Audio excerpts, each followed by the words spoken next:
Hello നമസ്കാരം. ഇന്നത്തെ current affairs സെക്ഷനിലേക്ക് എല്ലാവർക്കും എൻ്റെ ഹൃദ്യമായ സ്വാഗതം. നമ്മൾ ഇന്ന് പഠിക്കാൻ പോകുന്നത് ഒക്ടോബർ മാസത്തിലെ പ്രധാനപ്പെട്ട കറണ്ട് അഫയേഴ്സ് ചോദ്യങ്ങളും ഉത്തരങ്ങളുമാണ്. അതായത് 2025 റിപ്പബ്ലിക് ദിന പരേഡിൽ കേരളത്തിൽ നിന്ന് പങ്കെടുക്കുന്ന സംഗീത ബാൻഡ് ഏത്, മ്യൂസിക് ബാൻഡ് ഏതെന്നുള്ളതാണ് ചോദ്യം. അതാണ് ന്യൂമാൻ കോളേജ് ബാൻഡിനാണ് 2025 സെപ്റ്റംബർ 2025 റിപ്പബ്ലിക് ദിന പരേഡിൽ പങ്കെടുക്കുവാൻ തിരഞ്ഞെടുക്കപ്പെട്ട കേരളത്തിൽ നിന്നുള്ള സംഗീത ബാൻഡാണ് ഏത്, ന്യൂമാൻ കോളേജ് ബാൻഡ്. അതേപോലെ 2024 ദാദാ സാഹിബ് ഫാൽക്കെ അവാർഡ് പ്രഖ്യാപിച്ചു. ഈ ദാദാ സാഹിബ് ഫാൽക്കെ 2024 ലഭിച്ചത് ഹിന്ദി നടനായ മിഥുൻ ചക്രവർത്തിക്കാണ്. അപ്പോൾ മിഥുൻ ചക്രവർത്തിയാണ് 2024 ദാദാ സാഹിബ് ഫാൽക്കെ അവാർഡ് പുരസ്കാരം ലഭിച്ചത്. ഈ ദാദാ സാഹിബ് ഫാൽക്കെ അവാർഡ് പുരസ്കാരത്തിന്റെ പ്രത്യേകത ഇന്ത്യയിൽ സിനിമാ മേഖലയിൽ നൽകുന്ന ഏറ്റവും ഉന്നത പുരസ്കാരമാണ് ദാദാ സാഹിബ് ഫാൽക്കെ പുരസ്കാരം. ഇത് 2024 ലഭിച്ചത് ആർക്കാണ്? മിഥുൻ ചക്രവർത്തിക്കാണ്. അതേപോലെ ഇന്ത്യയും കസാക്കിസ്ഥാനും തമ്മിലുള്ള സംയുക്ത സൈനിക അഭ്യാസത്തിന്റെ 8ാം പതിപ്പ് 2024 സെപ്റ്റംബർ 30 ആരംഭിച്ചു. ഈ പതിപ്പിന് നൽകിയിരിക്കുന്ന പേര് എന്താണ് എന്നുള്ളതാണ് ചോദ്യം. എന്താണ് പേര്? കാസ് ഇന്ത്യ, എക്സസൈസ് കാസ് ഇന്ത്യ എന്നാണ് ഇന്ത്യ കസാക്കിസ്ഥാൻ സംയുക്ത സൈനിക അഭ്യാസത്തിന് നൽകിയിരിക്കുന്ന പേര്. അതേപോലെ ഇന്ത്യയുടെ വ്യോമസേന മേധാവിയായിട്ട് പുതുതായിട്ട് നിയമിതനായ വ്യക്തിയാണ് എയർ മാർഷൽ അമർപ്രീത് സിംഗ്.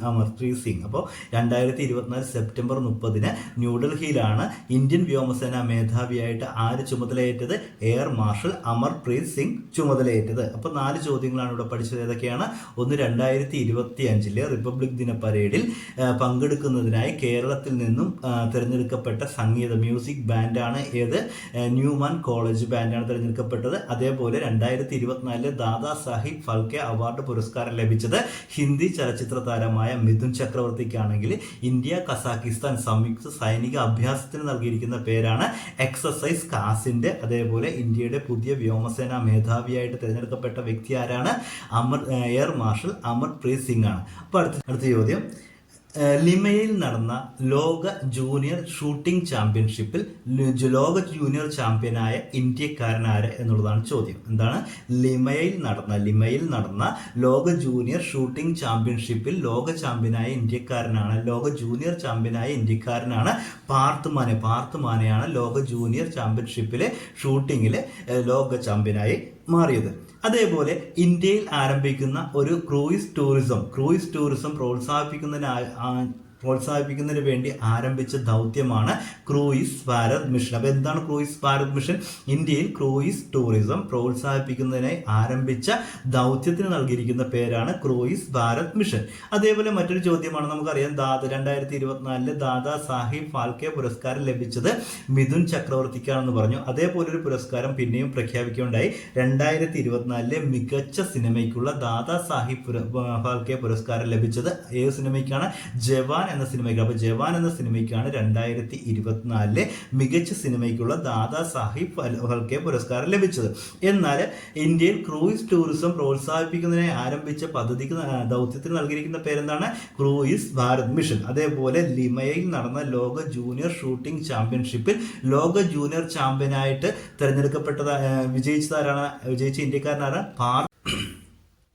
അടുത്ത ചോദ്യം, മെക്സിക്കോയുടെ പുതിയ പ്രസിഡന്റായി തെരഞ്ഞെടുക്കപ്പെട്ടത് ആര് എന്നുള്ളതാണ് ചോദ്യം. ആരാണ് മെക്സിക്കോയുടെ പുതിയ പ്രസിഡന്റായി തെരഞ്ഞെടുക്കപ്പെട്ടത് ആര്?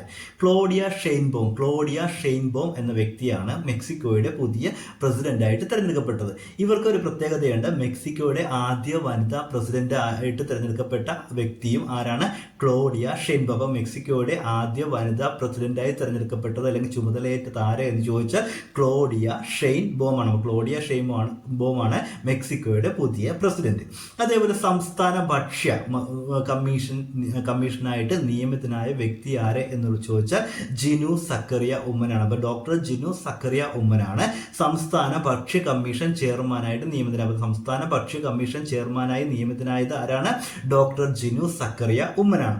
അതേപോലെ 2024 ഒക്ടോബറിൽ മഹാത്മാഗാന്ധിയുടെ അർദ്ധകായ പ്രതിമ അനാവരണം ചെയ്യപ്പെട്ട അമേരിക്കയിലെ സ്ഥലമാണ് സീറ്റിൽ. അമേരിക്കയിലെ ഏത് നഗരത്തിലാണ് മഹാത്മാഗാന്ധിയുടെ അർദ്ധകായ പ്രതിമ അനാവരണം ചെയ്യപ്പെട്ടത് എന്ന് 2024 ഒക്ടോബറിൽ അനാവരണം ചെയ്യപ്പെട്ടത് അമേരിക്കയിലെ സീറ്റിൽ എന്ന നഗരത്തിലാണ്.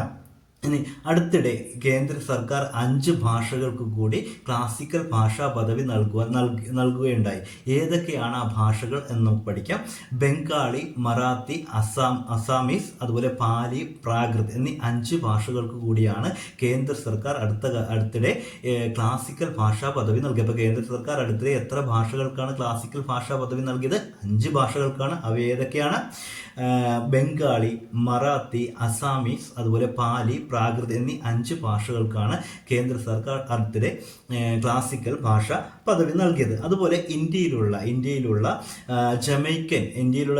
ജമൈക്കൻ ഹൈ കമ്മീഷന് മുന്നിലൂടെ പോകുന്ന റോഡിന് ഒരു പുതിയ പേര് നൽകിയിട്ടുണ്ട്. എന്താണ് പേര്?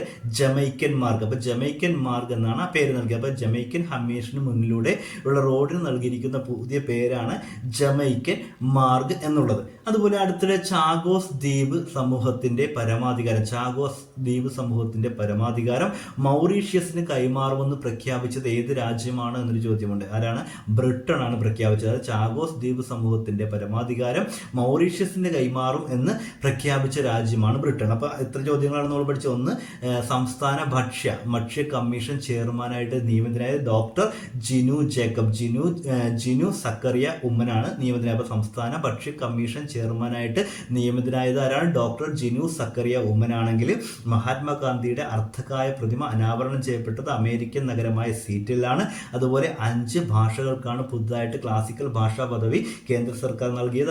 അത് ഏതൊക്കെയാണ്? അസാമീസ്, ബംഗാളി, മറാത്തി, പാലി, പ്രാകൃത് എന്നീ 5 ഭാഷകൾക്കാണ്. അതുപോലെ ജമൈക്കൻ ഹൈക്കമ്മീഷന് മുന്നിലൂടെ പോകുന്ന റോഡ് നൽകിയിരിക്കുന്ന പേരെന്താണ്? ജമൈക്കൻ മാർഗ് എന്നാണ്. അതുപോലെ കൊളംബിയയുടെ പുതിയ ആദ്യ വനിതാ പ്രസിഡന്റായി ചുമതലയേറ്റ വ്യക്തി ആരാണ്? ക്ലോഡിയ ഷെയ്ൻബോമാണ്. അതുപോലെ ചാഗോസ് ദ്വീപ് സമൂഹങ്ങളുടെ പരമാധികാരം മൗറീഷ്യസിന് കൈമാറുമെന്ന് പ്രഖ്യാപിച്ചത് ബ്രിട്ടനാണ്.